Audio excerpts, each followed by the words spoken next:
So it's me again. What's up? This video is about Gemini Sun, Mars in Aquarius. Whoop whoop. All right. So if you have not looked at my Mars and Gemini series, please go and do so, because I feel like this was about the Aquarius Sun and Mars and Gemini. It's kind of the same token, except for a person with a Gemini Sun but Mars and Aquarius is going to be more fixated on what their actions are. So you could take a Gemini that's choicy or picky and is not want to make a decision on one thing in particular, but they could be fixated about the two different directions that they could go in. They could lead a double life very well and hide it from people because, like I said, they're going to be fixated. So if they haven't made a choice, you can't really expect them to make a choice, because they're going to want to see every opportunity, every advantage that they have. They're going to want to fill that out first. They're not going to be trying to be in a rush to make a decision. It's not, like I said before, it's not that Geminis can't make a decision. Geminis don't want to be rushed into making a decision because they want to be free about how they go about doing this. Now, with this Gemini Sun, Mars and Aquarius, this person could be or seem as if they're this a forever bachelor, or it takes them a while to really mature to get to the point to really understand who they are. They need to experience a lot, is what I feel. And even when they're in a relationship with somebody, they're going to be distant towards them, or they're going to have partners, they're going to attract partners in that wants a distance, a detachment, and their interaction with each other. They could be living in the same house, but it could be like y'all agendas are different. Like, okay, you got to go where? Okay, yeah, you go ahead and you do that, and you know this is my day to go do this or whatever. And they could have what creates the distance there between them and the partner is because they could have different projects that they're working on, different activities that they're involved in, or their partner can. And if this is one-sided, if this is the individual that has a Gemini Sun in the Mars in Aquarius, your partner could feel as if you're always occupied with something else, and you ever heard that saying? Have you ever heard people say that thing about you always got some crap with you? You always got something going on. That's displacement.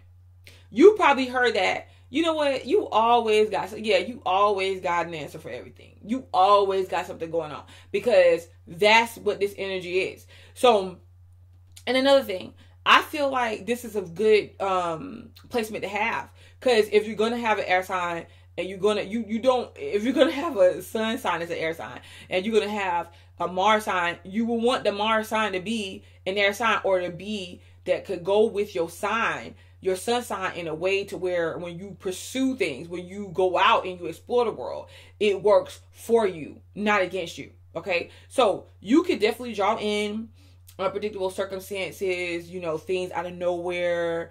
You could have some type of fascination with, because this is like the living life on the dangerous side in a sense. So you could have a fascination with things like that gives you shock value. You do things that give other people shock value, like, oh my God, look at what I just did. You'll say something, you'll post something, you'll do an action that gives other people some type of shock value. Okay. And with this placement, this is a very inventive type placement. You can create, invent, start new trends. If you have this placement, I don't know why you're not starting something. Either starting something new, starting a new trend. And you got to remember, if it's something that's way out there, people that don't really understand it at first, they may not jump on board. But you got to be willing to ride it out. You got to be willing to rock it. You got to be willing to make it hip, cool. Even if you're not really trying to make it hip or cool, you want your own identity. You want your own identity. You want, to create your own identity. Some of you guys may also be into starting like schools, teaching people, teaching schools, running nonprofits, starting some type of nonprofit organization, thinking of new ideas and thoughts to put out there into the world and have people jump on board, and teaching other people about it, spreading the word. Because remember, it depends on what placements you have. Because if you have majority placements with this, it's not like having a normal 9 to 5 is not good for you. you know, and I feel like it's important that we start understanding the energy that we hold and we have to help us get into the position that we need to get into without it being so difficult. You know, we got to try to find our way and see what that means. I'm telling you, with this placement, a regular 9 to 5 that ain't about talking, teaching, inventing, creative. You don't want that routine like that. Like, you don't want that routine. You want somewhere that you could continuously expand and grow. You want your partners to be intellectual. So you may not even really want to deal. You might not be attracted to. Like, it could be a sexual turnoff to deal with somebody that you feel is, for lack of better words, dumb, stupid, naive. I'm not saying that you won't play off of that, but you will have a problem with those type of people. I'm talking like a problem so much to the point of where you might find yourself trying to take them in to teach them better, or to be of a better role model, or like to try to school them a little bit. But I feel like you like intellectual. You do like, I don't feel like it, but you do like intellectual people and individuals. Guys, I be so in tune with attaching myself to the way somebody feels and like feeling that energy. So you do like individuals, or you're trying to say individuals that have a bright, different, unique way of communicating what they need, what they want. But at the same time, if like they got their own type of style, you like that as well. And this is the thing, you could like people that, like, when your interactions with people could be moody or flip-flop. Like, people can make you mad, and you just might like to have your space away from people. But at the same time, you want your person or the people that you are with to be there at the end of the day. So it's like, well, if we go away and we do our own little thing, I want to know that you're here. I want to know that you like ride or die type.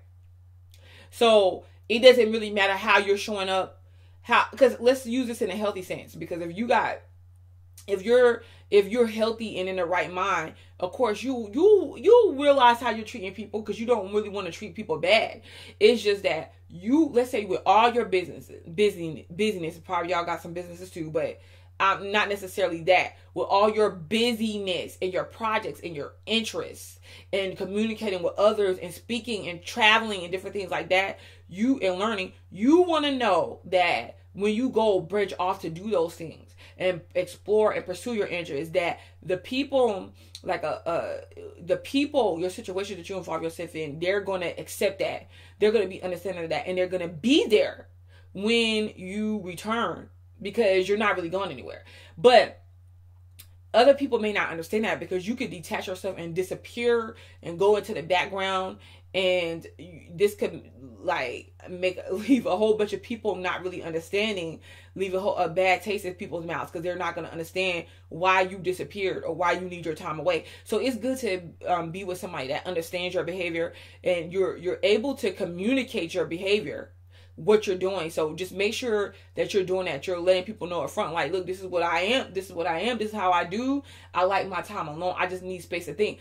I really feel like you're okay with having your partner, like being around your partner, but you're not really, you're going to attract like a lot of associations, people that want to help you with your ideas, but you're going to, at the same time, you're not going to want to be involved with these people 100% of the time. You're going to want to be involved with them when you want to be involved with them. So you're going to want space, but the thing about it is just just watch out how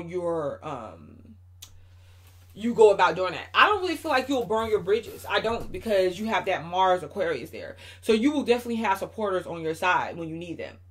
All right, so I'm going to stop right there, guys. It's Butterfly to Light. I'll be back. Peace.